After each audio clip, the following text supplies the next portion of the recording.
Saludos, muy buenas noches y bienvenidos a El Vértice, vértice caluroso. Bueno, quizás no tanto, hemos pasado la ola de calor y no sabemos si nos vendrá alguna otra, pero bueno, estamos en julio y es lo normal. Aquí estamos en este vértice que hoy, bueno, pues lo presentamos en un formato un tanto diferente, aunque también conocido de nuestros espectadores, es decir, lo dividimos en dos partes, pero ambas son de opinión. Con lo cual, esto quiere decir que no tenemos invitado en una primera parte y opinión en la segunda, sino que todo es opinión. Así que, pues paso ya directamente y sin más dilación, que se dice en estos casos, a presentarles a quienes me acompañan en la mesa. Está conmigo esta noche David Torres. ¿Qué tal, David? Muy buenas noches. Buenas noches, bien hallado. Bien, ¿van bien las vacaciones? Bueno, aún no las he cogido. ¿Estás todavía? Estoy todavía ahí a piñón. Bueno, ya me ha visto Ana allí en mi puesto de trabajo, organizando todo lo que es el fin de curso, las matriculaciones, las previsiones para el curso que viene, los nuevos espacios. Y bueno, pues ahí estamos. Muy bien. En marcha todo aquello, especialmente el aula abierta, que es la apuesta que tenemos para el curso que viene en el Pérez Casas. Y nada, a ver si todo arranca bien. Bueno, pues si no depende de los gobiernos que tienen que salir en Murcia y en España, sí depende. Depende. Ya me lo temía. O sea, nosotros estamos haciendo todo lo posible, pero bueno, dependemos de la consejería. Ya veremos entonces qué es lo que ocurre. Espero que sea para bueno. José Antonio Gallego, ¿qué tal? Muy buenas noches. Buenas noches. Bienvenido. Estamos bien hallados. Estamos demostrando que no hace falta gobierno para vivir. Se vive, ¿verdad? Y la vida sigue para adelante, la economía, hasta la economía crece y todas esas cosas. Así que, bueno, ya veremos a dónde llegamos. Eso ya lo hemos vivido, esto es como un déjà vu, ¿no? Sí, pero quizá en otros países más, ¿no? Sí. Italia y Bélgica en su momento se distinguieron por estar sin gobierno muchos meses y nada, y siguieron para adelante, pero nosotros no teníamos esa experiencia que ahora la estamos, diría yo, sufriendo más que gozando. La estamos sufriendo sí. En los últimos tiempos. Sí. Ana Blaya, ¿qué tal? Muy buenas noches. Muy buenas noches, pues con un poquito de tregua del calor, pues y esperando que sea ola de calor y no oleada de los de gobierno, Esperemos que sea simplemente lo que nos quede, pero bueno, es julio, para mí ya vamos superando casi mitad de lo que es verano y vamos avanzando, sobrevivimos. Bien. Bueno, pues vamos a comenzar, hablaremos de política, hablaremos de todos esos gobiernos que aún no se han formado, de los que ya se han formado, es decir, los locales o el local concretamente, o más concretamente el de aquí, el de Lorca, pero vamos a comenzar comentando, yo os propongo comentar simplemente, es un comentario rápido y a vuela pluma, que sobre el Día Mundial del Emoji o Emoticono, hoy. Es el Día Mundial del Emoticono. Estos muñequitos, ya saben ustedes, sobre todo y especialmente aquellos que usamos el WhatsApp cada día, pues que muchas veces con 1, 2, 3, los que hagan falta, pues nos estamos comunicando a veces ya sin palabras ningunas. Y bueno, pues mira, tienen un día, que es este 17 de julio, que es el Día Mundial de los Emoticonos. Yo no sé si José Antonio usa los emoticonos. No, yo no uso esas cosas, no la uso, pero a mí me alegra porque refuerza ese dicho de que la historia se repite. Estamos llegando a la época egipcia, estamos llegando a los jeroglíficos otra vez y estamos ahí poniendo figuritas y cosas que ya la escritura ya no va a valer para nada. Sí. Y solamente el que sepa manejar los animalitos esos tan bonitos, pues es el que va a poder comunicarse. Sí. Los demás, pues, y además siguen creciendo en número, es decir, que es verdad que ya cada vez son más las asociaciones y demás que van pidiendo el suyo. He leído por ahí que hay propuestas de ahí, algunas que estimulan mucho la imaginación, pero bueno, vamos a ver. Sí. Estamos peleando por lo visto además porque incluyan el del jamón y están ahí como votando a ver cuál de ellos, hay 3 opciones, cuál de ellos es el que... El del tocino. El del tocino es el que más está ahora mismo, más pujanza tiene. Bueno, a ver, habladme de vuestra experiencia de emoticonos. Yo personalmente la verdad es que cuando los uso 2 o 3, no uso más. La verdad es que soy bastante barco en su uso. Pero yo sí voy a hacer 2 reflexiones sobre este tema. Una, que a la hora de la verdad hay presencia de muchos emoticonos, se crean muchos emoticonos vinculados a muchas ciudades, a muchas tradiciones, a muchos países del mundo, y España en ese aspecto va a la cola. Y lo que a priori puede parecer algo negativo, yo lo veo como algo más positivo. y razono mi respuesta. A ver. ¿Vale? Como se pone en los exámenes. Mira, apuntaba José Antonio el que en los antiguos egipcios utilizaban mucho el jeroglífico, la imagen. Vivimos una vida eminentemente presidida por la imagen. De hecho, hay asignaturas obligatorias ahora en la educación que están vinculadas a lo visual y lo audiovisual. De hecho, lo que era la educación plástica de antes, o sea, el dibujo original, después educación plástica es ahora y audiovisual. Pero es que en tercero de la ESO hay una que se llama comunicación audiovisual. Y una asignatura que cogen prácticamente todos los alumnos es cultura audiovisual en primero y segundo bachillerato, por la vinculación que tenemos precisamente con la imagen. Pero es que durante la historia se ha utilizado la imagen para suplir el desconocimiento del idioma y de la lectura. De hecho, en la época románica o en el gótico, en lo que es la época medieval en general, se utilizaba para dar a conocer la historia sagrada. De hecho, así nacen también pues todo lo que son los repertorios iconográficos religiosos y también así nace el concepto de nuestra Semana Santa. No nos equivoquemos. Sí. Pero claro, eso lo que significa es que es una involución. Pero no una involución porque volvemos a lo tradicional, a lo de siempre, a lo bonito, ¿no? Sino porque nos alejamos de lo erudito, que es la escritura y la lectura, y nos acercamos a lo simple, que es la imagen. Lo rotundo, lo que no necesita más. Y yo, sinceramente, me alegro de que en España no tengamos emoticonos porque significa que no tenemos tanta fuerza en ese mundo, sino en el que tenemos que tenerla, y valoraría y me miraría lo de que ahora viajemos solo, única y exclusivamente a la imagen pura y dura y nos alejemos de lo escrito y lo leído. Bueno, es una interesante reflexión la que plantea David. Ana. Pues digamos que a lo mejor yo voy a ser un poquito más festiva en ese aspecto. Estos días internacionales, que al fin y al cabo pues se van creando, para colmo no es ni de la ONU, ni de la UNESCO, ni de nadie, sino que ha sido de Internet. Yo encima de todo que ya no solamente ese tipo de iconos, que son muy antiguos históricamente, evidentemente no solo los jeroglíficos, sino las primeras escrituras en realidad, o los alfabetos orientales, en realidad son ideogramas que hacen ideas, es decir, que no nos olvidemos que es una forma de comunicarse. Entonces, quitando esa parte menos lúdica, pues yo, por ejemplo, tengo hasta mi emoji propio, porque me lo han enseñado la gente más joven que yo, con lo cual me sirve para comunicarme con ellos, estar de nuevo enganchándole. Hay una forma que hacen emociones. Para mí nunca una imagen va a valer más que 1000 palabras, pero siempre va a ser más rápida. Siempre va a ser más rápida. Entonces, quizá todos esos emoticonos lo que nos hacen es que se llaman emoticonos, emojis, que es como, y no viene en realidad del inglés, sino de la parte oriental, lo del emoji.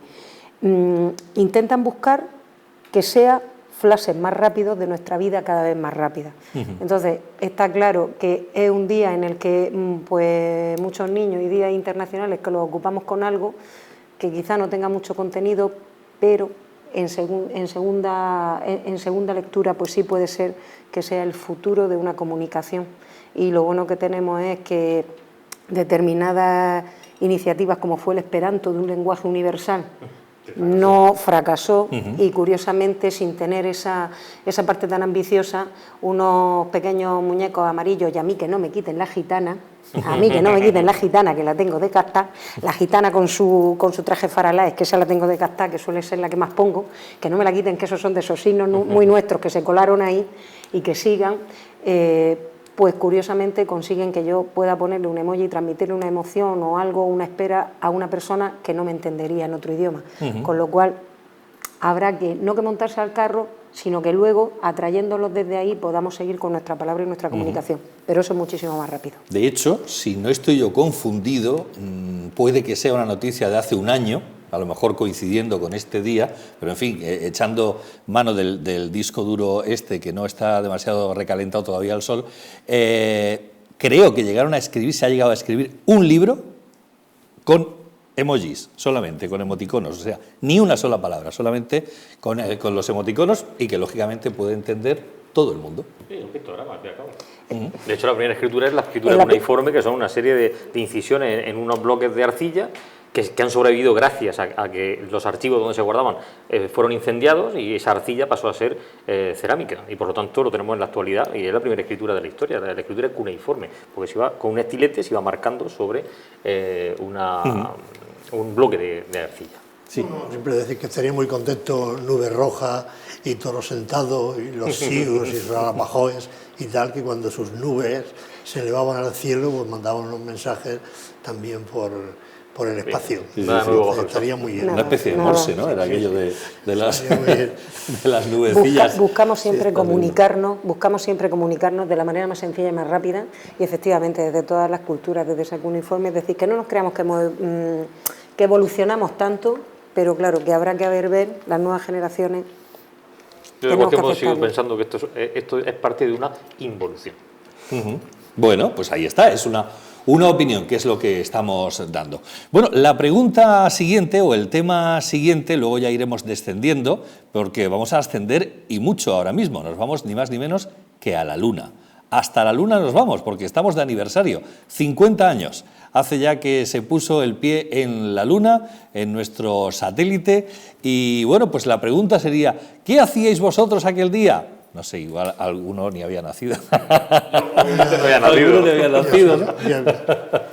¿No habíais nacido vosotros? No, yo sí había nacido, pero yo me preguntaría antes, ¿pero de verdad que llegaron a la Luna? Esa es la gran pregunta, ¿verdad? El problema está ahora que se está reescribiendo la historia y se están recordando pues todas las teorías de la conspiración que hay sobre ese viaje, que está claro que sí se produjo y que fue pues un gran paso, como ya se dijo en su día, de la humanidad. Pero yo creo que eso demuestra al mismo tiempo y paradójicamente lo grande que es el hombre con su inteligencia y su técnica y lo pequeño que es en el conjunto de la naturaleza.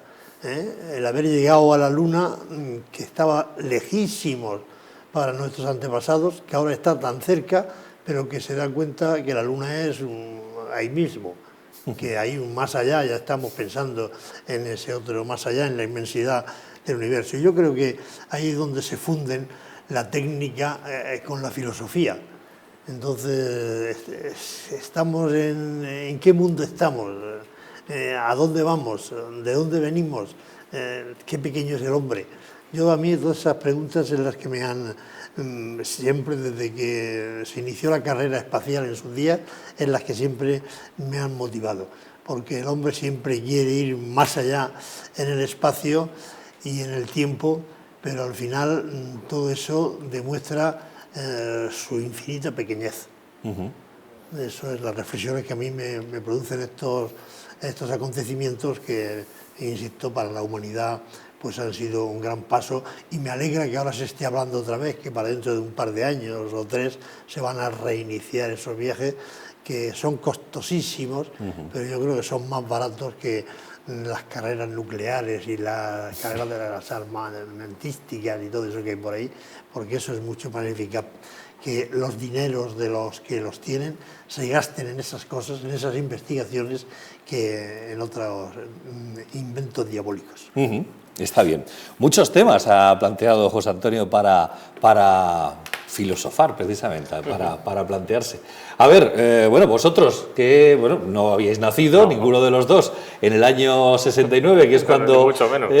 Todavía faltaba, se puso el pie en la Luna, pero bueno, ¿cómo, no sé, cuando ya fuisteis conscientes de que esto había ocurrido, qué os pareció? Pues mira, a mí me vienen a la cabeza dos elementos. Uno, mi madre recordando cómo lo vivió ella en la tele cuando era pequeña, ¿vale? Cómo ella vivió aquello como algo extraordinario, algo realmente difícil de entender y difícil de creer, las cosas como son. Hay que pensar en la época, ¿no? Claro. Y más en la época y en una ciudad rural, porque Lorca en aquella época era una ciudad rural. O sea, no es esta, digamos, urbe que soy, conectada como con el resto del mundo, con un tamaño importante, con muchos servicios, con una población que puede salir con mucha facilidad de la ciudad y volver, viajar, conocer, información de todo tipo a su alcance. Estamos hablando de una ciudad que vivía de cara a sí misma, ¿vale? Entonces, era algo, ya lo recuerdo como algo inaudito, ¿no? Inaudito. Era pequeñita entonces. Y luego yo voy a hacer un recuerdo gracioso, ¿no? O sea, mi primer contacto con el viaje a la Luna fue con Tintín. Con Tintín. Claro, leyendo los cómics de Tintín en francés, ¿vale? Cómo llegaba a llegaba on a marché sur la lune, o sea, hemos llegado a la luna, hemos andado sobre la luna, y en el cómic llega el momento en que le dan la bienvenida a Monsieur Armstrong. O sea, Tintín con Milú, y llegan y lo saludan, y Armstrong, asombrado, ve cómo hay gente ya en la Luna. ¿Por qué? Porque el cómic de Tintín es anterior a la llegada del hombre a la Luna, ¿no? Entonces, ese es un poco ese recuerdo, o sea, un poco jocoso de lo que a mí me recuerda a esa llegada. Pero sí que es cierto una cosa que yo creo que puede dar que pensar, ¿no? Como hace 50 años que llegamos a la Luna, pero después, 50 años más. O sea, fuimos capaces hace 50 años, y estos 50 años, ¿qué? ¿Qué hemos estado haciendo? Claro, a eso voy. ¿Quieres decir? A eso voy. Entonces, estoy completamente de acuerdo con José Antonio que para que se invierta el dinero en barbaridades, como se está gastando, que se invierta en esto. Sobre todo porque tal vez el futuro de la cura de muchas enfermedades también está ahí. Yo muchas veces cuando critican que se invierta el dinero para armamento y demás, lo que es el armamento directo, no digo esas barbaridades que ha dicho antes José Antonio, que estoy completamente de acuerdo que eso ni se tiene que plantear, que son estas armas de destrucción masiva y demás, pero por ejemplo, yo estoy operado de la vista gracias a un invento militar. Entonces, que se desarrolle para una cosa y luego se ponga al servicio de la sociedad, bienvenido sea, sin llegar a donde no tiene que llegar. Sin cruzar esa línea roja, que ahora tanto se habla de líneas rojas. Sí, sí. Bueno, pues esa línea tenía que estar grabada a fuego en la mente de nuestros políticos, ¿no? Entonces, sin pasar nunca de ahí, pero sí que... Entonces, en este caso, a lo mejor hay quien piense, bueno, con el hambre que hay en el mundo y tal, que se invierta dinero en esto. Bueno, pero esto al final siempre... Muchos inventos de los que se crean para eso, al final se ponen a prueba en unas condiciones extremas, para que luego sean aplicables en el día a día de los ciudadanos, y yo creo que al final eso nos beneficia a todos, y eso es el futuro realmente y el objetivo que ha de ser de cualquier inversión pública, que es servir al ciudadano de una manera o de otra. Ciertamente. Bueno, pues nos queda Ana. A ver. Es que no sé, es algo que a mí me sigue maravillando mucho, porque en ese aspecto sí me remonto a esa parte que llevamos todos como de ser humano, no pequeño, sino de ser humano que se fascina por ese conocimiento y de ser humano que intenta, como conjunto y como individuo, superarse, ir investigando. Y esa es la parte más positiva que tenemos como humanidad.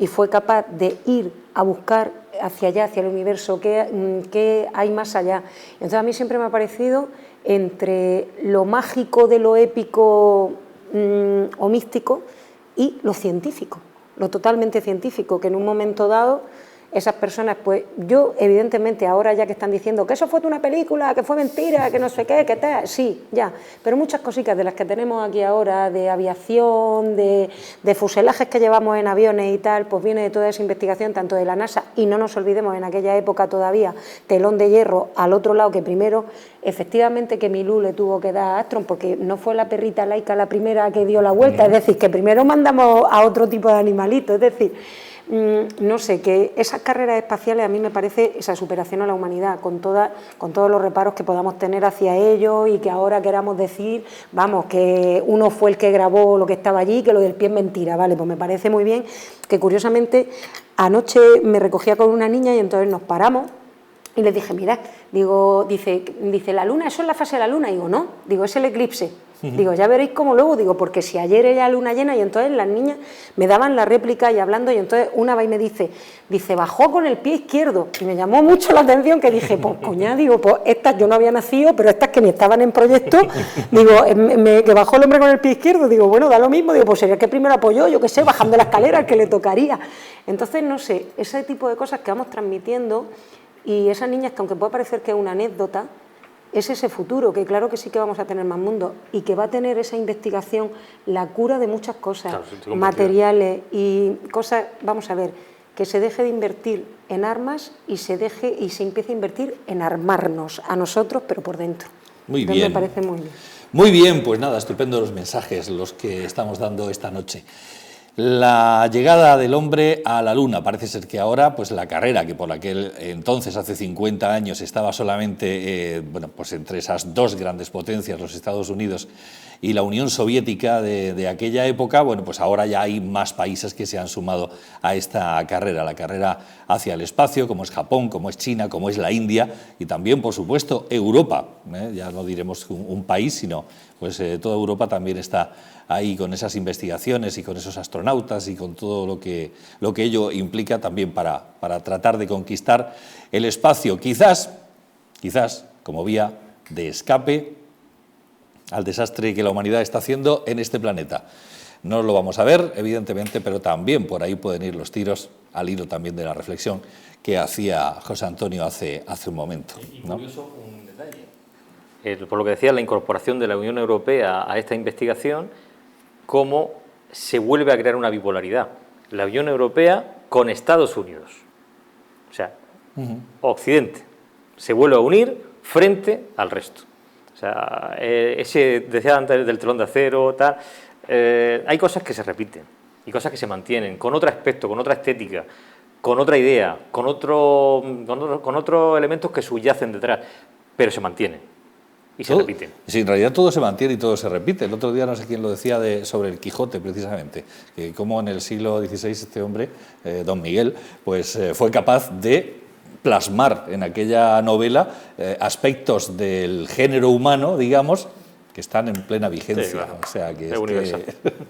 Sí, no, yo añadir un poco al tema que estamos hablando de la Luna, el que con motivo de este aniversario pues está recordando la influencia que tiene la Luna en nuestras vidas. Y desde las mareas famosas hasta los dolores de cabeza, hasta los partos, hasta las estaciones y el crecimiento de las plantas y no sé cuántas cosas. Entonces, que no es un satélite cualquiera o no es un cuerpo cualquiera, es algo que ha estado siempre introducido en la vida y que ya los antiguos lo descubrieron. Ese tema, aquella generación de sabios griegos que era capaz simplemente con la imaginación entonces de hacer descubrimientos científicos como fueron los átomos, o como fueron la influencia de la Luna en la vida de las personas y en las fases de crecimiento de la Tierra, pues eso creo que nos debe de servir para darle a la Luna el sitio que merece dentro del... No es un cuerpo ahí extraño que hay, sino es algo que influye en nosotros todos los días. Desde luego, tanto influye en nosotros la Luna que efectivamente los románticos así lo introdujeron y bueno, la Luna estaba absolutamente presente en toda la literatura romántica, bueno, y en aquellos otros que se convertían en licántropos y todo, que la Luna en sociedad... Y lo que marca el día a día en el mundo islámico, por ejemplo, es la Luna, no es el Sol. O sea, nosotros viajamos, giramos en torno al Sol por el calendario gregoriano, pero realmente, en este caso, en el mundo islámico es la Luna la que marca los tiempos, los años y el devenir de los tiempos. Ciertamente, pues sí, y ayer, como ya comentaba Ana, en ese 50 aniversario pues tuvo lugar un eclipse lunar. Sí, yo creo que el Sol fue a felicitar a la Luna y la tapó. O sea, eso ya fue versión que di para gente más pequeña. Entonces, vamos, eso son versiones propias, pero también siguiendo el sentido de los griegos y los mitos, porque eran capaces de contar esas cosas de esa forma tan bonita, de darse cuenta de lo científico, pero tipo cuento para que lo entendiésemos todo. Pues ya está, fue a felicitarla. Ya está. Pues efectivamente. Bueno, pues vamos a continuar, vamos a seguir avanzando con otras cuestiones. Yo os preguntaba al principio si estabais de vacaciones, no sé. Bueno, pues en unos casos sí estáis, en otros casos como José Antonio de vacaciones permanentes, de vacaciones permanentes, pero bueno, pues bastante trabajo es estar de vacaciones permanentes, exacto. Bueno, la cuestión está en que las vacaciones, bueno, ¿cómo se pueden vivir o cómo se viven en Lorca? Aquellos que no se van, que no se marchan. El otro día hablábamos un poco sobre ello, pero efectivamente se puso en marcha durante este mes de julio, por ejemplo, las famosas ya Noches del Castillo en la Fortaleza del Sol, en el Lorca Taller del Tiempo. Las piscinas municipales han abierto sus puertas, etcétera, etcétera. Es decir, hay algunas actividades y algunas cosas que se pueden hacer en nuestra ciudad. Yo quiero insistir en esta cuestión y quiero insistir en este tema porque vuelvo a repetir, en esta mesa se llegó a decir que Lorca en verano es temporada baja. Si somos una ciudad turística, ¿cómo es posible esto? Pregunta que está en la mesa. La cercanía a la costa. Pues Venga, voy Ana, a decirlo yo porque arranco por lo siguiente. Arranco por lo siguiente porque, a ver, yo soy de las que siempre reside en la ciudad. Y cuando digo siempre, con mis hermanos tenemos el comercio y siempre nos quedamos aquí en Lorca. Evidentemente no llegamos a una Semana Santa, claro que no llegamos a lo que se hace en Navidad, pero no está muerta ni aletargada. Y voy a poner el ejemplo de lo que me pasó el primer sábado de julio. Se nos ocurrió decidir sin planes dónde íbamos a las 8:30 de la tarde y tuvimos la oportunidad de pasearnos desde una pedanía donde había un bar donde ya no quedaban mesas cuando llegamos, subimos al castillo, ya no les quedaban mesas, y tuvimos que la pobre chica de recepción, que vamos, le mandé un abrazo porque pasó el apuro de tenerme que decir, no, y es que la visita estáis llegando un cuarto de hora tarde, ¿cómo te voy a decir que empieces ya? Y yo le decía, que no te preocupes, mujer, que yo subiré. Además les dije, amenazo con ir como todos los años, que es mi zona de residencia, esa zona de por la noche que está fresco, y al final acabamos yendo a otro bar de otra plaza de la ciudad, detrás del Teatro Guerra, porque no había sitio en los que estaban delante del Teatro Guerra. Estoy hablando del primer sábado de julio. Esta ciudad no está muerta. Esta ciudad lo que hace ahora mismo es que tiene playas cerca, buenas comunicaciones con su autovía y mucha gente que ve lorquinos, que nos quedamos aquí, cada vez recibimos más visitas y evidentemente, claro, un domingo por la mañana, cuando empieza la canícula ya a tirar fuerte, cuando llega agosto, pues claro, un 15 de agosto, antes decían aquí, bueno, con 15 de agosto aquí nadie, pues no señor, tenemos festividades de personas que son nuevos lorquinos que residen aquí, que nos inundan la ciudad con su alegría a celebrar una romería de su Virgen.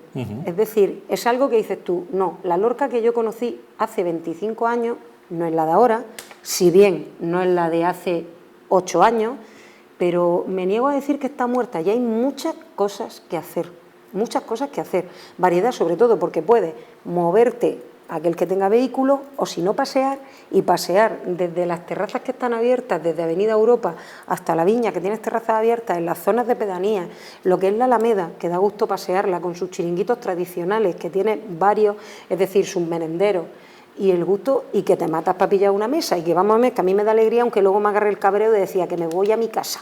Oye, y pues la alegría, es decir, me da alegría. Qué bonito dibujo has hecho de eso. Pero dibujo cierto, que no es nada imaginativo, no es ciencia ficción. Lo has vivido. Reto a cualquier lorquino que salga este sábado, este viernes y lo haga. De todas formas, Ana, permíteme extraer de todo lo que has dicho, ahí el pero, la pega, que has dicho tú, lo de aquel que tenga vehículo podrá moverse por todas partes, porque lo que es en transporte público, me temo que no. Ahí fallamos, porque tenemos los autobuses como más restringidos de lo normal. Sí, como te quieras mover, ahí está complicado.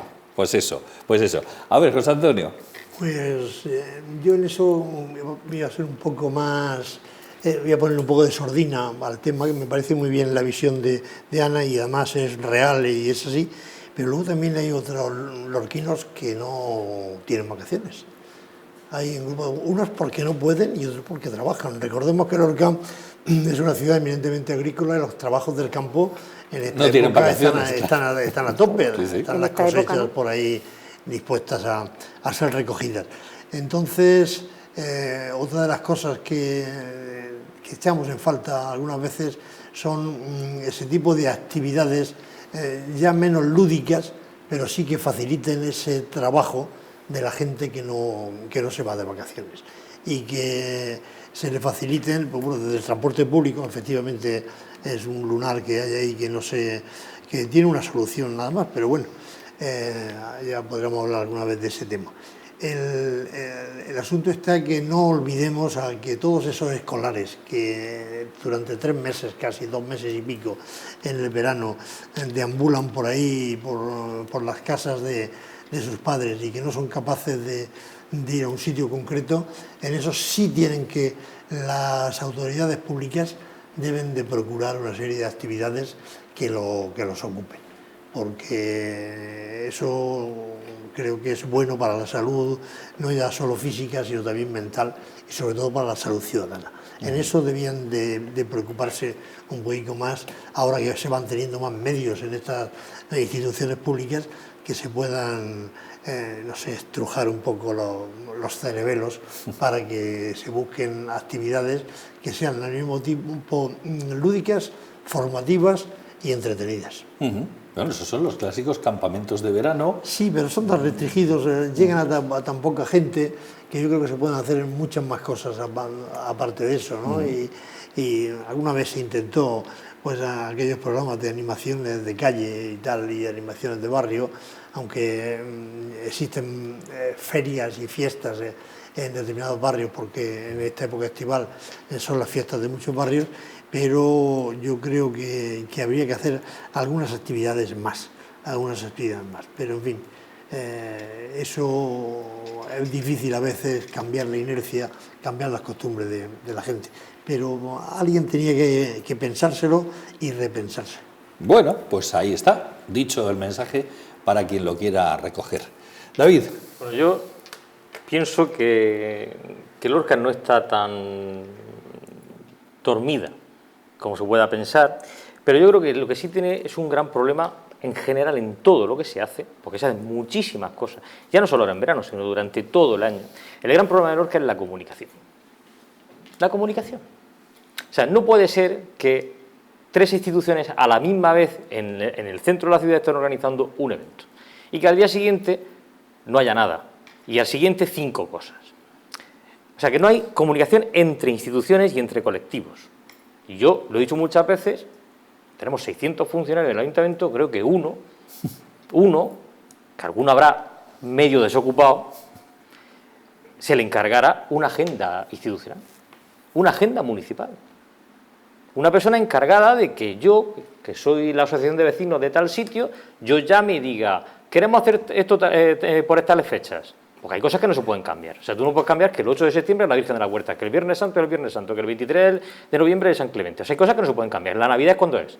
Pero hay cosas que son en un espacio temporal, en el que pueden ir viajando y cambiando. Entonces, si se puede hacer y se puede coordinar, coordínese. Una vez al mes se reúnen en el Jardines de Lorca una serie de colectivos para ponerse de acuerdo. No se trata de eso. Se trata de que todas las instituciones, todos los colectivos, con una sola coordinación, lleve el conjunto, lleve una agenda institucional. Yo no estoy diciendo de decirle a la asociación de tal que haga las cosas cuando quiere el ayuntamiento, ni muchísimo menos. Lo que estoy diciendo es intentar coordinar, que habrá cosas que se solapen, claro, pero lo que no puede ser es que por falta de coordinación se solape todo, o se solapen 5 o 6 cosas a la misma vez. Que decías, tú es que he ido a tal sitio y tal, he ido a tal otro y tal, he ido a tal otro igual. No, eso es lo que no puede ser. Y aparte de eso, voy a contar una anécdota que me pasó antes de ayer o ayer. Bueno, por la tarde. Voy a ver a un empresario de aquí Lorca para un proyecto que tengo en marcha y tal, y me pregunta, oye, ¿y el castillo cómo está?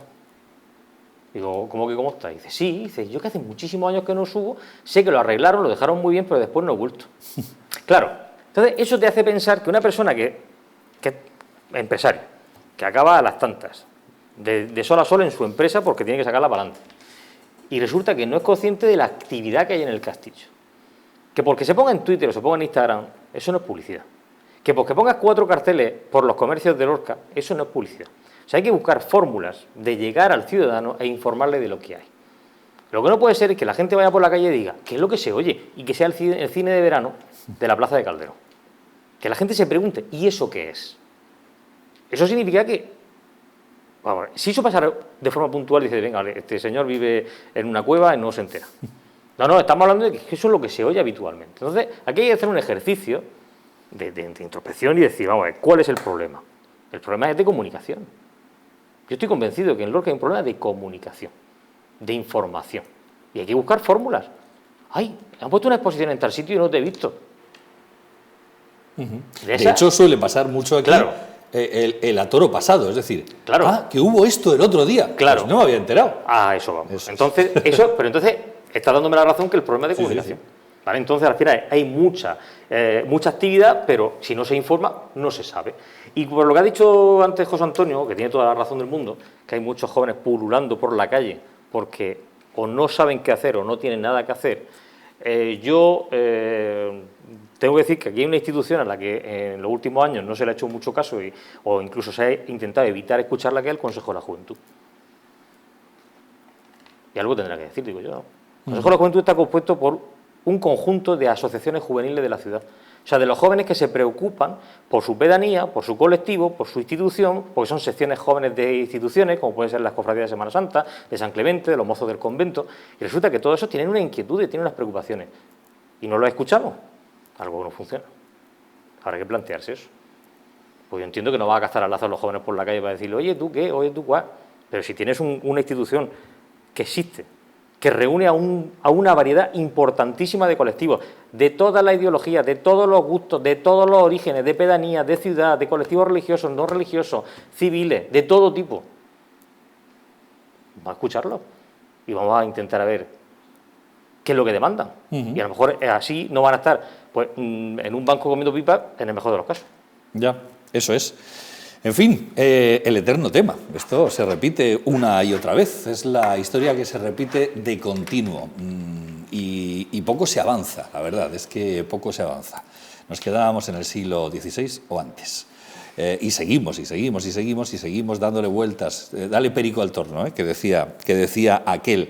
Ha dicho David, precisamente, aportando como idea lo de ese funcionario que se hiciese cargo, que su papel y a lo que se dedicase, pues fuese hacer eso, la coordinación de todas las actividades, actos y demás que se puedan organizar por los diferentes colectivos que pueda haber en la ciudad. Precisamente al hilo de eso, ahora ya ha salido en el Boletín Oficial de la Región de Murcia los 20 puestos pues a dedo, digamos, personas de confianza que van a estar en el Ayuntamiento de Lorca en este nuevo mandato. 10 se los queda la alcaldía y los otros 10 se reparten entre los diferentes grupos municipales. No sé, también pongo encima de la mesa esto. ¿Qué opináis? Pues de que sean 20, de que sean, digamos, la distribución de esta manera, no sé, ¿cómo lo veis o cómo lo haríais vosotros? No sé si en la época en la que José Antonio era alcalde también existía esta figura. Sí, yo tenía un puesto de confianza. ¿Uno? Uno, sí. Y entonces, pues, lo hacíamos aquello como podíamos.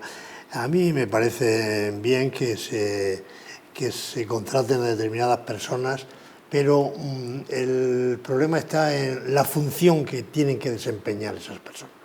Es decir, que no sea aquello de que la función crea el órgano, sino que esté la organización por delante. Pues yo ponía siempre como ejemplo que antes de que hubiera en Lorca un polideportivo, había 3.000 jóvenes lorquinos haciendo deporte por las calles, o por donde podían, por las alamedas, o por donde podían, que eso exigían que hubiera el polideportivo y unas instalaciones adecuadas.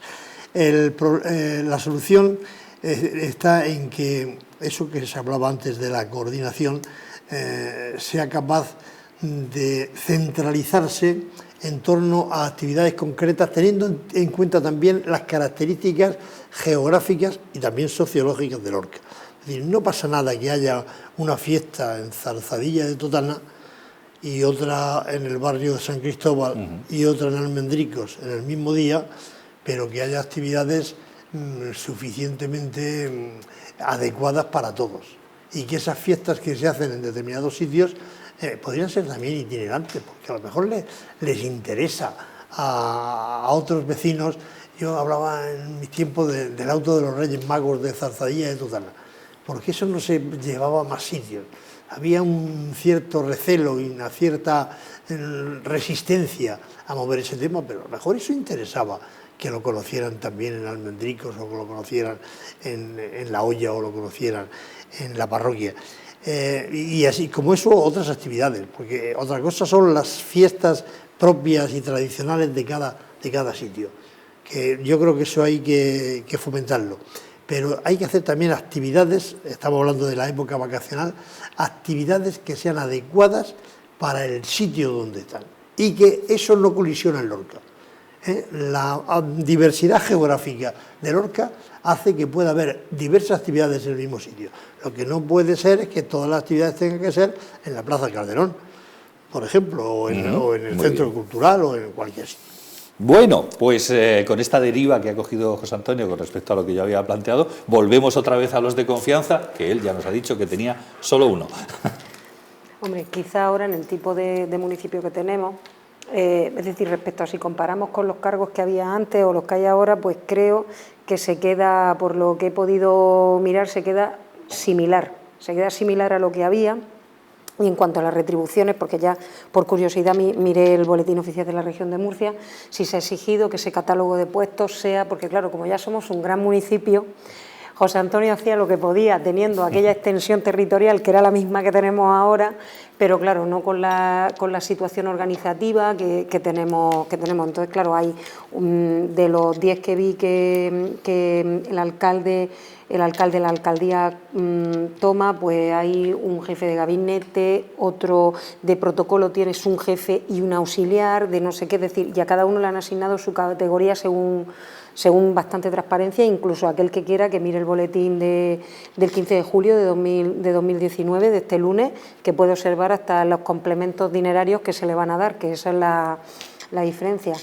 Espero que, como bien ha dicho José Antonio, todo ese órgano sirva para una funcionalidad en este cuerpo de ayuntamiento, es decir, que no sean personas que están todavía... Me ha llamado la atención que hay un jefe de participación ciudadana, que por ejemplo el que se podría coordinar de la agenda, se podría encargar de la agenda. Yo cuando ya lo estabas diciendo tú, digo, espérate, que yo cuando me lo he leído en el BOE he dicho, este podría ser el que no ponga 2 mesas al mismo tiempo petitorias de algo de 2 asociaciones distintas, que eso vaya coordinado, que eso ha pasado a veces, y tienen que, gracias a Dios, que son las ONG las que van cediendo entre ellos, ¿no? Que haya una persona que recoja y en caso de conflicto siente a esas dos. A lo mejor estoy diciendo y a lo mejor de participación ciudadana se va a ocupar de otra cosa. Dios lo sabe, pero vamos, que me parecería el idóneo para ese tipo de cosas y evidentemente los cargos de confianza pues son a la vez muy polémicos como ciudadanos porque decimos, me cago en la leche de tanta gente de confianza aquí a dedo, ¿esto qué? Pues coña, que lo hubiesen sacado por oposición como todo el mundo. Son polémicos, pero a veces también entiendo que cualquier persona que llega a un cargo de este tipo necesita alguien de su estricta confianza, quizá para que le sirva como eran recuerdo aquel emperador, ¿no? Que había que decir al lado de recuerda que no eres el sol y recuerda que eres tal. Me encantaría que esos consejeros, exacto, me encantaría que fuesen esos consejeros y respondieran a eso, pero claro, quizá eso es una entelequia por mi parte, son personas que van a llegar, eso está previsto, es legal, legítimo, y ya, pues como ciudadanos nos puede parecer mejor o peor, pero vamos a darles también la oportunidad de que lleguen y empiecen a desarrollar. Evidentemente la persona que ocupe el de participación ciudadana, en el momento que se puedan pedir audiencias y tal, pues quizá a lo mejor pida yo una simplemente para saber cuál es su función y quiero saberla y pobrecico o pobrecica, que no sé quién será porque no han salido en el BON, no han salido con nombre y apellido, no han salido los nombres y apellidos. Y pues pobrecico del primero que le llegue cuando yo le empiezo a hacer preguntas y todo ese tipo de cosas, pero bueno, está dentro de esa función, es un gabinete. Y luego recordemos que el resto de cargos se reparten entre el resto de grupos municipales, tanto de PSOE como de Ciudadanos. Vox incluso va a tener a media jornada, sí, tiene uno a jornada completa. Son 3 personas. Son 3 personas, exacto, que encima de todo lo han hecho ahí para repartir la asignación que tenían.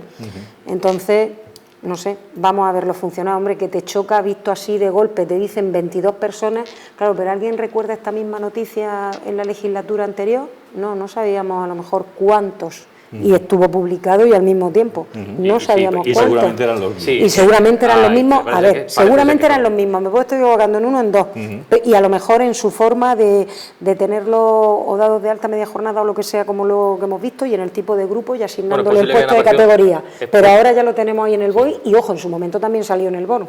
Es posible que tengamos 2 más porque hay un partido político más. Sí, es posible que por ahí porque Vox no estaba y ahora Vox está y lógicamente ese partido tiene la misma el mismo derecho a tener su estructura, en este caso, permitidme la palabra, parlamentaria dentro del pleno municipal, ¿no? Porque al fin y al cabo lo que están haciendo es servir a ese grupo municipal para hacer su acción, en este caso de oposición, claro, que es tan necesaria, tan democrática e incluso obligatoria, porque todo gobierno necesita su leal oposición, una oposición que ayude a crecer al municipio gracias a abrir unas líneas que a lo mejor el gobierno, por la circunstancia que sea, o no las ve, o no las tiene claras, o simplemente no las había pensado, y de pronto la oposición lanza una línea, y la grandeza de un gobierno es que recoja de la oposición lo que también le parece que puede ser correcto y oportuno, dentro lógicamente de su línea programática y de su contrato con el ciudadano, que es el programa electoral, ¿no?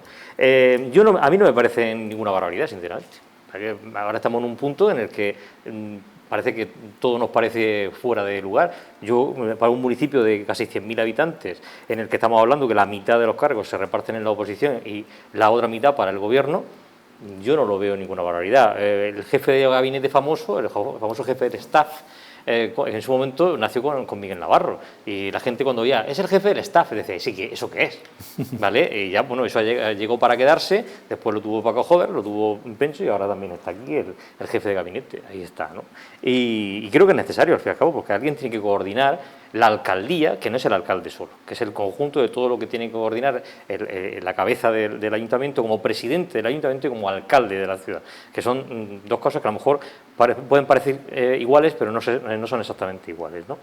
Yo no lo veo fuera de lugar, siempre y cuando, como bien ha dicho Ana, con transparencia, a qué se van a dedicar, con sus competencias claras y con transparencia absoluta en las retribuciones. O sea, muy bien. No lo veo. Lo que sí me parece, que no sé de quién hablamos en cada momento, pero que tengan claro también pues que la formación de cada cual sea la adecuada, porque también hay que tener en cuenta, porque decíamos antes de la confianza.